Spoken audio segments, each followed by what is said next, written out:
onye nwe anyị Jesu Kristi nọ n'ime ili mkpụrụ ụbọchị atọ wee si otu ahụ gọzie ndị niile ahụ ha dị n'ime ili.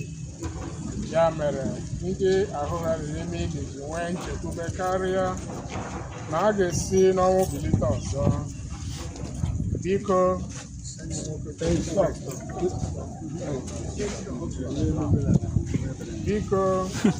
mee ka nwaodibo gị Sunday Charles Onyado nwee ike ịnọ n'ime nke a ike na ndokwa. Ọ nọrọ ya ruo mgbe ị ga-ekulite ya nye ya ihe. Gị onwe gị bụkwa mbilite n'ọnwụ na ndụ. Ya mere mee ka o were ọkụ nke ịhụ gị hụ ihe nke dị ebighị ebi n'eluigwe, gị onye dị ndụ na-achị ebe.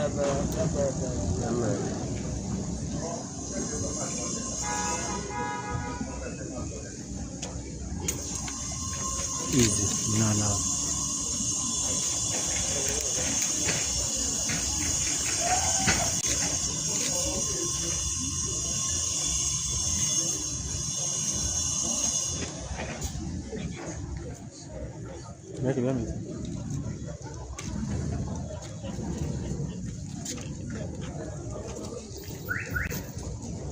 Onye nwe anyị, ebe ọ masịrị gị ịkpọrọ nwanne anyị bụ Charles, anyị na-adọnye ahụ ya n'ala ka ọ laghachi ebe o si wee pụta.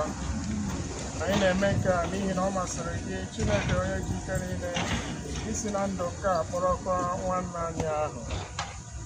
Kristi bụ onye mbụ nke si n'ọnwụ wee bilite. Ọ bụkwa onye nke ga-eme ka ahụ anyị nke a dara ada gbanwee wee yie nke ya bụ sọ ihe. N'ihi nke a, anyị na-etinye ahụ nwanne anyị n'aka Chineke ka ọ nara ya n'udo nke ya, meekwa ka ahụ ya bilie ọzọ n'ụbọchị ikpeazụ.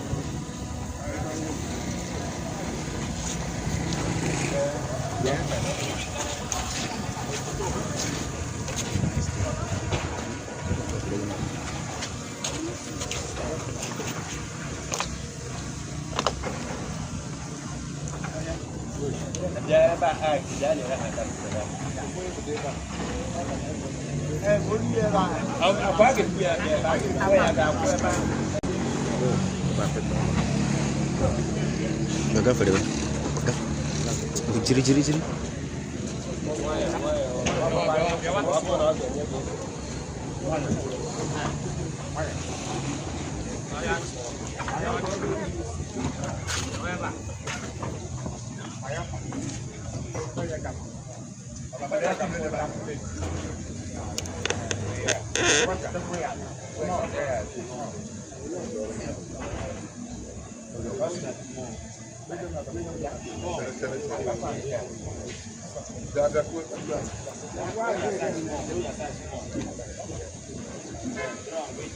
Easy.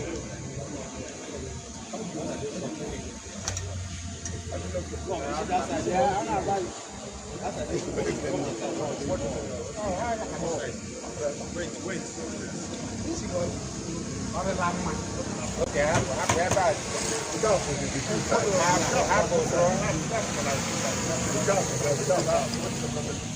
my problem is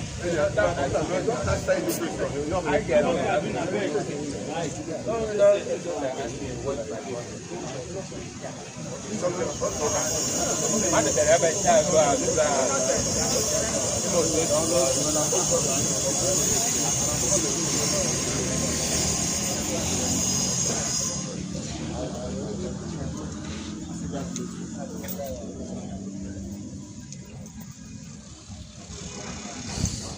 Next.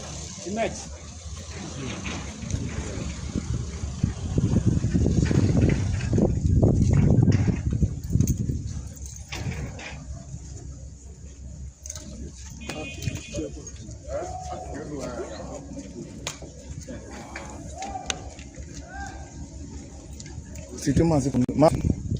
Yes.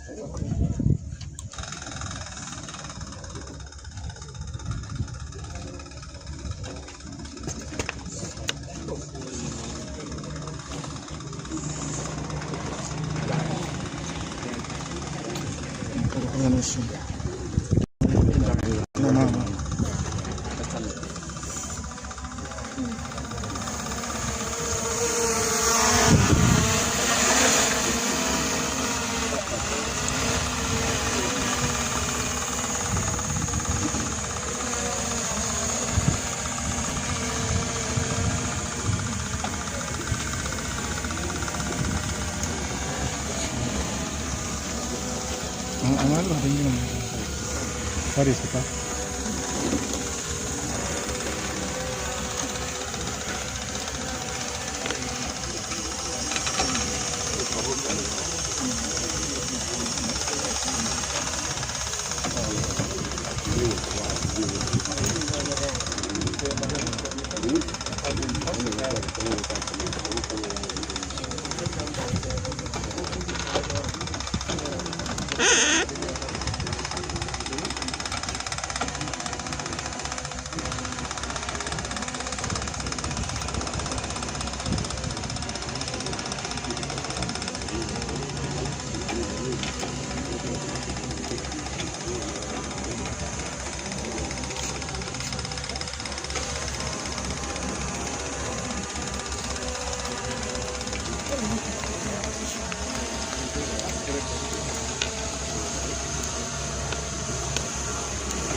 Ok, et voilà.